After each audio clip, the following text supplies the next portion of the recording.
Hey guys, today I'm taking a break from podcasting and instead talking about working online. In this video, I'm going to tell you how you can become a remote freelancer, which is what I've been doing for the last 3 years and love it. I have no plans on changing anything up. I've also been responsible for many of my friends quitting their jobs to do the same. So in this video, I'm going to share with you the advice I give them as well as the steps that worked for me. First, let's make sure the freelance life is for you. So what are the pros and the cons? Well, the great thing about freelance is that you are your own boss. You get to decide when you work, where you work from, what those hours are, what your rate is, when you go on vacation. You don't need anyone's permission. You also have the flexibility to take on lots of different contracts and work on lots of different projects. You can decide to start working for someone else while still working for another company, and you don't need to ask anybody if that's okay.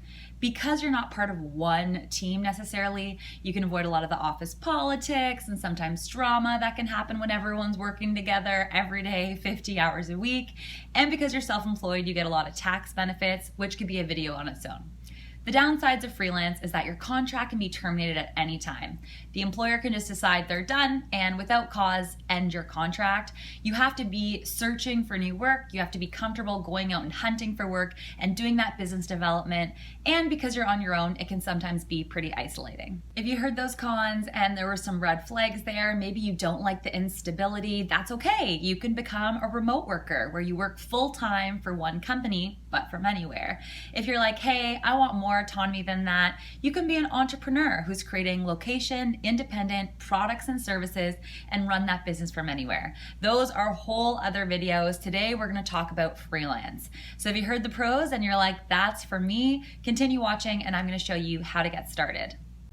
You're gonna have to figure out what skills you have that you can monetize as a freelancer. A great piece of research that I did and I tell a lot of people to do is go on platforms like Fiverr or Freelancer or Upwork and go see what other freelancers are offering. What services are they offering into the marketplace?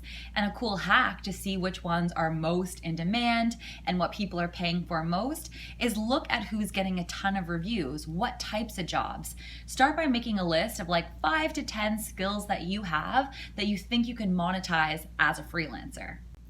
If you don't feel like you have a big enough list of skills you can monetize as a freelancer, and no problem, that just means you need to upskill. In fact, a lot of the work that I'm doing right now is stuff I literally learned to do in the last couple of years. I get paid to do affiliate marketing, influencer marketing for different companies. This month, I'm even helping plan a remote retreat for companies. So it's actually a benefit if you have cutting edge skills because there's less competition amongst other freelancers.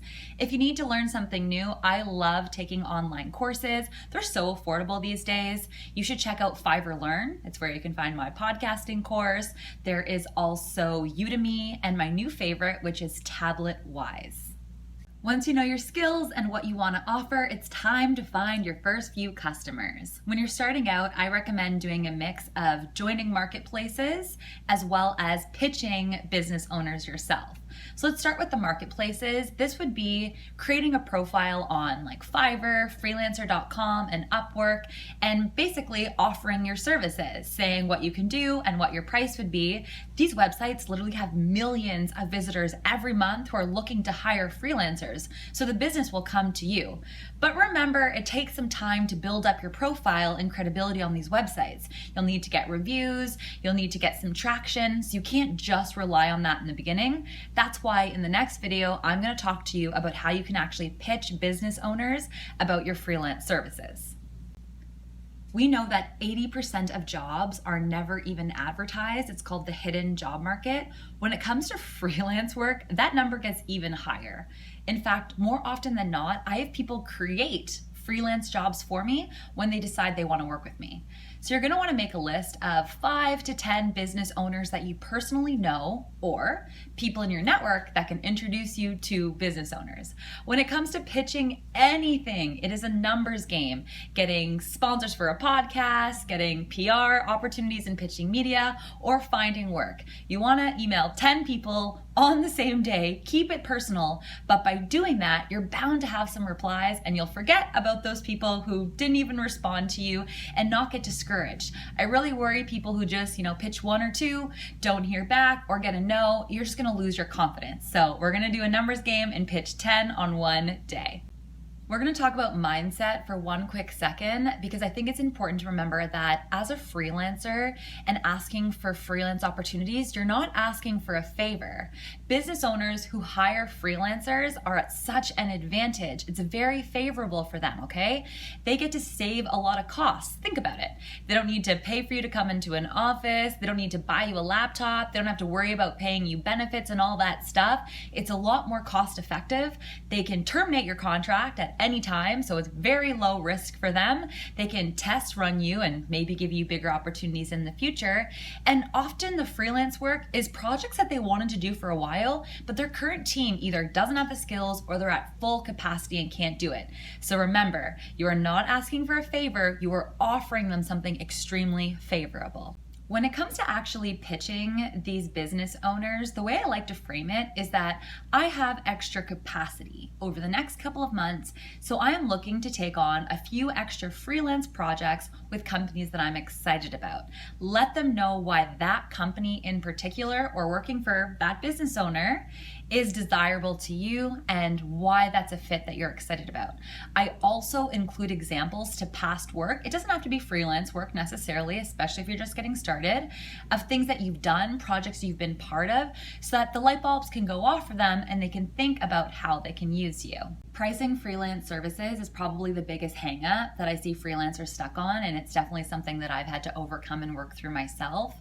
Personally, I've gotten into the habit of every 6 months, I've been increasing my hourly rate, and as soon as I pitch a gig and they say yes to that new rate, I just have so much more confidence that that old rate is done and this is my new normal, and it just increases. So don't be upset or discouraged if that first freelance project isn't at that hourly rate or the monthly retainer that you're hoping for. By nature of the contract, it's going to end and you're going to be securing a new one pretty soon, and you'll be able to just increase your rate then. So know that it can always go up. I really like to add a success fee to the project, which means that at the end of the time that we've agreed upon, if I've met all of our expectations that we'd agreed upon, there's a little bonus in it for me.